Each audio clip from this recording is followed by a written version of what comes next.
Hi everyone, it's Allison, and today I'm going to be doing my Contemporaryathon Wrap Up. I was thinking to myself, how can I outdo filming and posting my Contemporaryathon TBR the day that the readathon starts? And then I realized the best thing to do is to wait a whole week to film my wrap up. No, I'm kidding. I didn't actually plan on filming this so late, but life got away from me. Speaking of life getting away from me, I did not complete all of the challenges for the Contemporaryathon.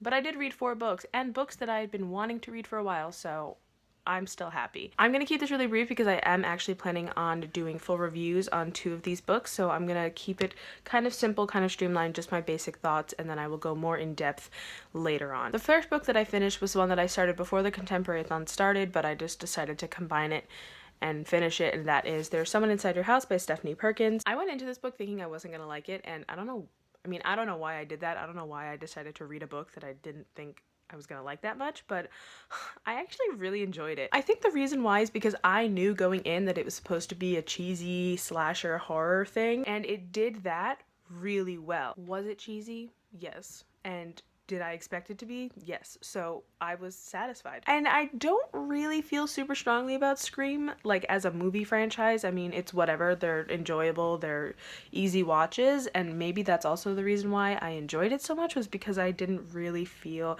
any sort of personal connection to the genre or anything that this was paying homage to. The one thing I will say though is that I was pretty underwhelmed and or disappointed with how the violence was written. I get that she was trying to go for something that was a little bit blunt and action-packed and kept the pace going, but I don't know, it left something to be desired. I didn't really have a clear picture of things that were going on while I was reading it, because I feel like she favored speed over like totally contextualizing everything. I personally didn't really mind the timing of the killer's reveal. I thought it gave us an interesting time to spend in that person's head, which was cool. I liked that. But I will say that their motivations were a little okay, and then it felt like they were almost becoming a little supernatural in their ability to continue doing what they were doing, and it escalated to the point that by the end it felt a little unbelievable, even for this world, that the killer was continuing and was managing to keep going without getting caught or hurt or anything. So yeah, that kind of bugged me. Plus the ending finishes like that. There's no time for the dust to settle, and I was so caught off guard. I thought maybe I was missing a couple of pages at the end because it just finished. It was just done. I wouldn't have wanted the ending to mosey its way up and tie everything together, but still, it just felt so sudden, and it was, to me, lacking the sort of emotional depth that was happening throughout the rest of it. Even like the little tiny bits of empathy and fear and pain that the characters were feeling was just gone at the end. It was just, oh well. I know there were some issues in this book because in the advanced reader copy, the trans character gets introduced via dead naming, and I do believe that in the finished copy that is taken out. I'm not sure if that's true. Correct me if I'm wrong, because I knew that it had been changed or taken out in the final copy. I didn't hold it against the rating of this book. But yeah, overall I really enjoyed it, and I was surprised that I did, and I gave it 4 out of 5 stars. The next book that I read was Like Water by Rebecca Potos, and this was the group book. Oh my god. This book could not have come at a better time for me. I saw a lot of people who were participating in the readathon, namely the hosts, hi guys, not like this book that much. I loved it. It was by no means perfect, but the topics covered in this book felt so relevant to me in so many ways. The month of November has been a little bit strange for me and incredibly emotional, and this was just so perfect for me because it felt so close to me and was incredibly cathartic, and it came at a perfect point in the week in my life for me to really get a lot out of it. And it was an incredibly powerful read for me. It was an incredibly emotional read for me, and I really, really needed to read it right now. I got to pour a lot of what I was feeling into this book, and it was a very emotionally healing experience, and I'm very, very grateful for it. At times the story feels very, very bleak, I feel, but there's so much hope in it, and it comes through, especially at the end. And I do think that there is a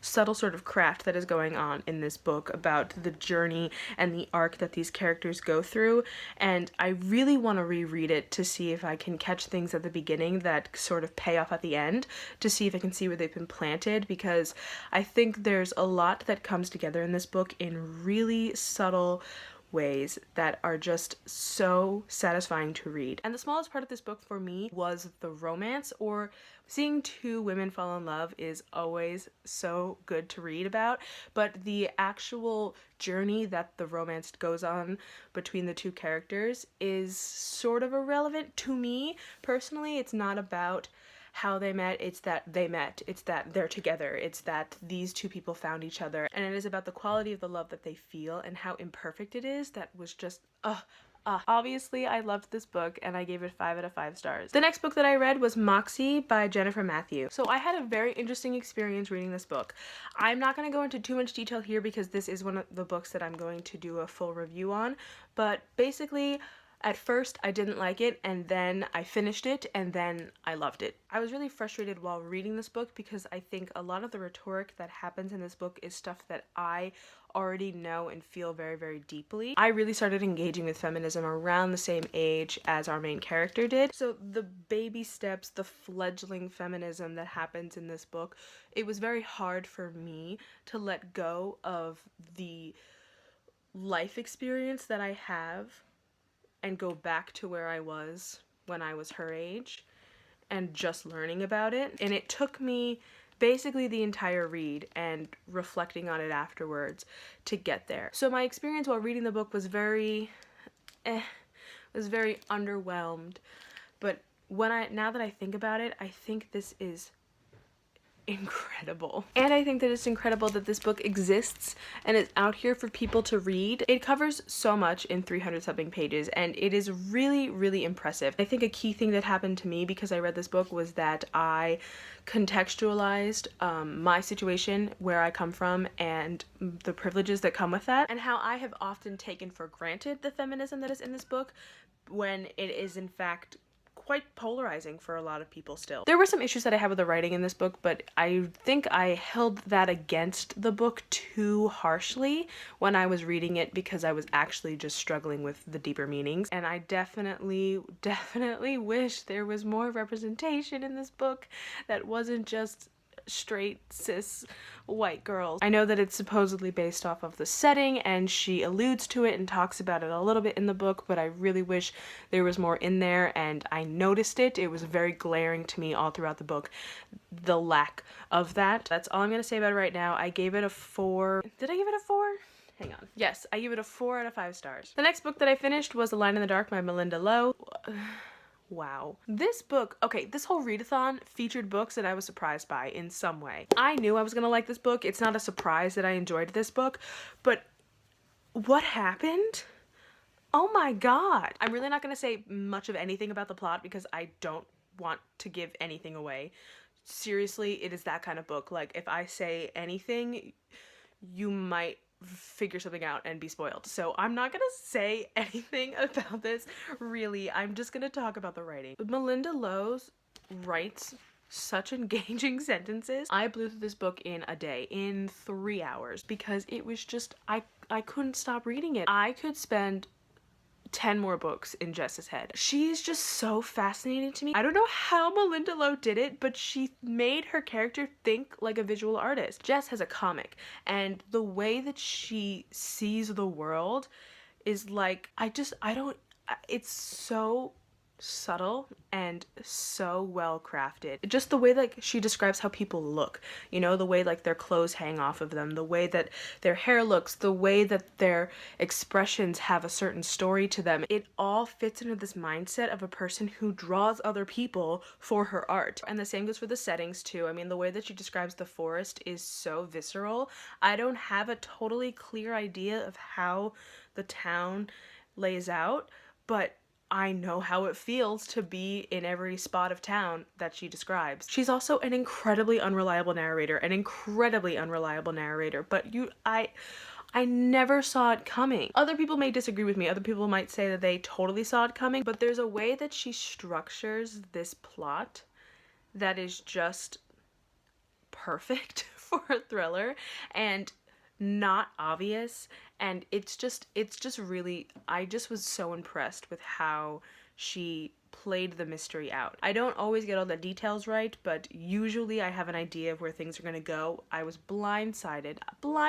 Maybe it's because I read it so fast and didn't really like sit and think about it. Maybe if I put it down and considered it, I would have figured it out, but I really recommend reading this in like 1 or 2 sittings because I think pacing is really on this book's side in multiple ways, in a layered way, and it's cool. I'm also gonna do a review about this one, so again, not saying a lot, but read it. It's really good. What I will say here, and I don't think this is a spoiler, about halfway through it switches from first person to third person, intercut with police interviews, and I understand why she did it, but I don't think she needed to. I'm not saying it's gimmicky. I don't think it was gimmicky at all, but it just wasn't necessary. I don't think, at least the perspective switch. I liked the police interviews a lot, but the perspective switch, I don't totally think it needed to happen. Suffice to say, I still really enjoyed this book, and I gave it 4 out of 5 stars. The other 2 books on my TBR were Little Fires Everywhere by Celeste Ng and Aristotle and Dante Discover the Secrets of the Universe